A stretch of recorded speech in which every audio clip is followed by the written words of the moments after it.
नमस्कार दोस्तों, मैं अमर सिंह। आप जुड़ रहे हैं एजे क्रिएटिव एजुकेशन के साथ। आइए आज पर्यावरण के कुछ प्रमुख बिंदुओं पर हम चर्चा करते हैं। इसके साथ जुड़े प्रमुख व्यक्तियों के बारे में हम जानेंगे कि किस चीज़ से संबंधित रहे, कौन सा आंदोलन चलाया और इनका पर्यावरण संरक्षण में क्या योगदान रहा। तो सबसे पहले हम चालू करते हैं मेघा पाटकर से। देखिए, मेघा पाटकर आपकी पर्यावरण संरक्षण में इनका महत्वपूर्ण योगदान रहा। इन्होंने नर्मदा बचाओ आंदोलन स्टार्ट किया था। इससे ये संबंधित है आपकी। ठीक, इसके साथ आप देखें, इनका सहयोग किया था किसने? मेघा पाटकर का देवी प्रसाद मुरलीधर बाबा आमटे ने। ठीक, आइए आगे चलते हैं। डॉक्टर राजेंद्र सिंह, यानी राजेंद्र सिंह आपका क्या है नाम? राजेंद्र सिंह। ये हमारे दूसरे व्यक्ति हैं जिन्होंने आंदोलन, इन्हें भारत का जल पुरुष के नाम से भी जाना जाता है। इन्होंने जल संरक्षण को जल संरक्षण पे कार्य करने के लिए जोर दिया। इन्हें भारत का जल पुरुष भी कहा जाता है। ये एक निवासी थे उत्तर प्रदेश के बागपत जिले के। याद रखिए, कहाँ के? उत्तर प्रदेश के बागपत जिले के। ठीक, अब दूसरे पॉइंट पर आ जाइए। तो पहला पॉइंट हमारा क्या कहता है? इन्हें जल संरक्षण के प्रयासों के लिए जाना जाता है। अगला पॉइंट, इनके गैर सरकारी संगठन एनजीओ को तरुण भारत संघ कहा जाता है। कौन सा? तरुण भारत संघ। किसे? एनजीओ को। ठीक, और इसको इन्हें एक पुरस्कार, नोबेल पुरस्कार भी प्राप्त हुआ। नंबर तीसरा पॉइंट है, इन्हें जल संरक्षण के लिए जल का नोबेल पुरस्कार प्राप्त हुआ, जिसका नाम था स्टॉकहोम वाटर प्राइज। नाम इसका यदि हम लिखें यहाँ पे, नोट कर लीजिए, स्टॉक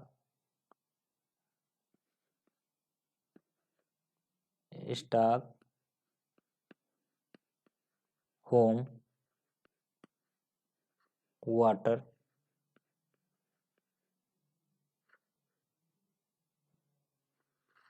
प्राइज।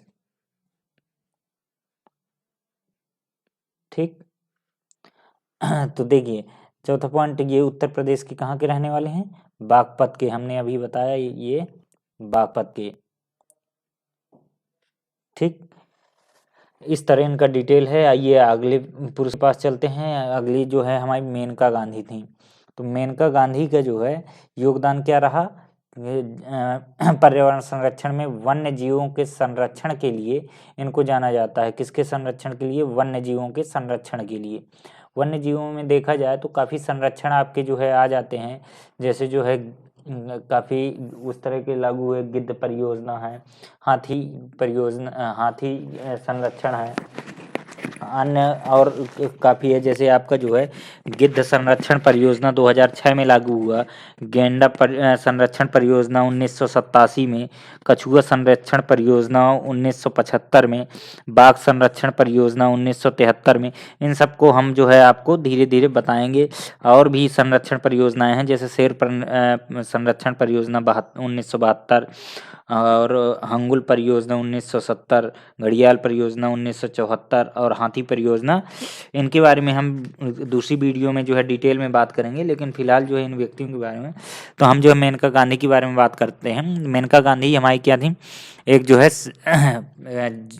पर्यावरण के जीव संरक्षण की एक विधि थी। इन्होंने जीव संरक्षण पर बल दिया। तो वन जीव संरक्षण के लिए देखिए, ये पहला पॉइंट है, वन्य जीव संरक्षण के लिए जाना जाए को। इन्होंने कार्य कैसे किए? देखिए, मेनका गांधी ने वन्य जीवों के लिए पीपुल फॉर एनिमल नामक एक संगठन बनाया था। कौन सा संगठन? ऑर्गेनाइजेशन इन्होंने गठित किया, पीपल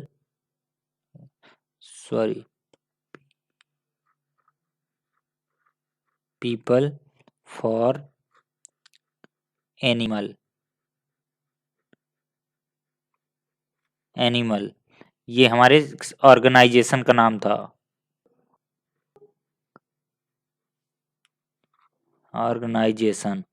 ठीक, ये हमारा ऑर्गेनाइजेशन था, जिसे पेटा के नाम जाता, पेट इसको कहते हैं, PETA, पेटा के नाम से भी जाना जाता था। ठीक, आइए अगले व्यक्ति के पास चलते हैं, डॉक्टर सलीम अली। डॉक्टर सलीम अली पक्षी वैज्ञानिक भी इनका नाम था, और ये किससे जाने जाते हैं? डॉक्टर सलीम बर्ड्समैन ऑफ इंडिया के नाम से जाने जाते हैं। India, BIRDS, birds man of India के नाम से जाने जाते हैं। ठीक, ये भारत के पक्षी विज्ञान। दूसरा पॉइंट हमारा क्या है? इन्हें वर्ल्ड मैन ऑफ इंडिया के नाम से जाना जाता है, ये हम आपको बता चुके। अब देखिए, इन्होंने पहली बार पक्षियों की गणना करवाया। पक्षियों की गणना किसने करवाया यदि याद आए तो उसमें जो है डॉक्टर सलीम अली ने। और एक बेहतरीन पॉइंट ये याद रखिए कि जम्मू कश्मीर राज्य के सिटी उद्यान का नाम बदलकर क्या कर दिए गए? इनके नाम पर रख दिए गए, सलीम अली राष्ट्रीय उद्यान। ठीक, आइए, और इसमें सलीम अली पक्षी एवं इतिहास शोध संस्थान तमिलनाडु में स्थापित किया गया इन्हीं के नाम पर। कि कौन सा? सलीम अली पक्षी एवं इतिहास, सलीम अली पक्षी एवं इतिहास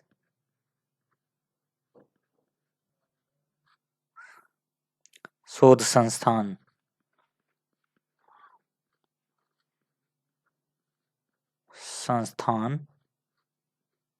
Tamil Nadu.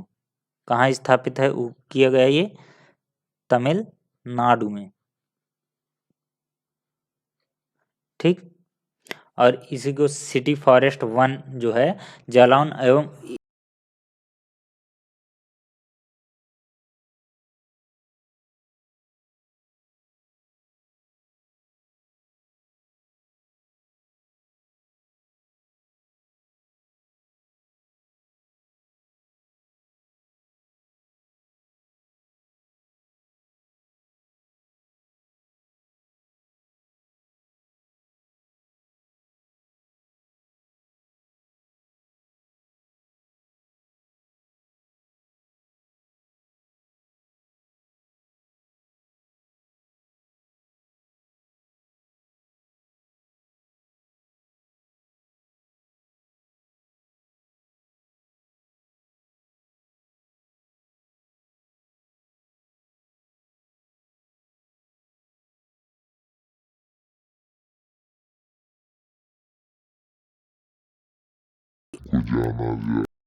Doctor MS Swaminathan, father of green revolution.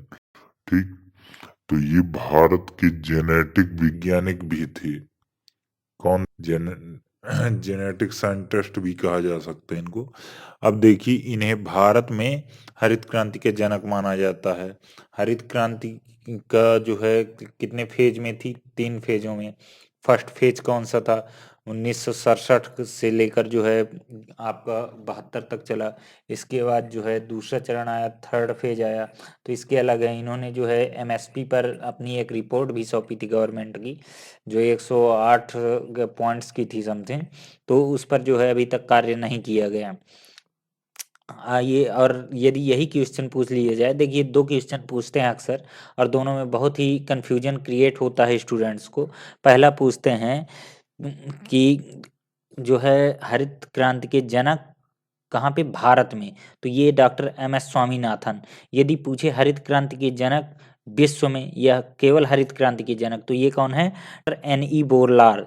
Doctor NE N O sorry NE Borlaug. ठीक, चलिए, सोनम वांगचुन। देखिए, सोनम वांगचुन जो थी पेशे से एक सिविल इंजीनियरिंग थी। इन्होंने लद्दाख लद्दाख क्षेत्र में कार्य किया। लद्दाख क्षेत्र में कृत्रिम ग्लेशियर बनाकर ये पर्यावरण को संरक्षित करने का इन्होंने काफ़ी प्रयास किया। ठीक, और भी आपके जो है मूवमेंट है लाल बहुगुणा ने, आइए इनके बारे में जानते हैं। तो दूसरा अगला नाम हमारा क्या है, सुंदरलाल बहुगुणा। ठीक, अब सुंदरलाल बहुगुणा के बारे में जानेंगे। ये पर्यावरण संरक्षण में काफ़ी सहयोग रहा। ये जो है इनको चिपको आंदोलन के लिए जाना जाता है। किसके लिए, चिपको आंदोलन के लिए। ये मूवमेंट आपका कब चला था, 1970। पूछे कि जो है ये आंदोलन कब चला, तो सुंदरलाल बहुगुणा ने 1973 में इस स्टार्ट किया। अब ये कहाँ पे चला, में देखिए कि सीटेट वगैरह में जो है उत्तराखंड, KHAND खंड, ठीक है। तो सीटेट वगैरह में जो है कॉन्सेप्चुअल, हमारे कॉन्सेप्ट्स क्लियर होने चाहिए, लेकिन कॉन्सेप्चुअल जो है प्रश्न नहीं रखता। ये जो है एकदम सीधे सीधे हमारे फैक्चुअल रखता है। तो फैक्ट तो हमें तैयार होने चाहिए, लेकिन जब हमें फैक्ट कॉन्सेप्ट क्लियर होता है तो फैक्ट ऑटोमेटिक जो है हमारा प्रबल बनता है, मजबूत बनता है। तो देखिए ये कहाँ से स्टार्ट हुआ, 1973 में सुंदरलाल बहुगुणा ने उत्तराखंड से स्टार्ट किया। तो चिपको आंदोलन से संबंधित थे ये। सुंदरलाल बहुगुणा की पत्नी का नाम जो क्या था, बिमला देवी था, बिमला देवी। ठीक, बिमला देवी। अब देखिए सुंदरलाल बहुगुणा को वृक्ष का मित्र कहा जाता है। यदि पूछा जाए कि वृक्ष का मित्र किसे कहा जाता है, वृक्ष का मित्र, तो सुंदरलाल बहुगुणा को कहा जाता है। अब देखिए चंडी प्रसाद भट्ट भी चिपको आंदोलन से संबंधित थे। यदि पूछा जाए कि सुंदरलाल बहुगुणा का सहयोग किसने किया चिपको आंदोलन में, तो चंडी प्रसाद भट्ट ने किया। ठीक, ये चीज़ें आपको क्लियर हो गई। और चंडी प्रसाद भट्ट को आधुनिक भारत का प्रथम पर्यावरण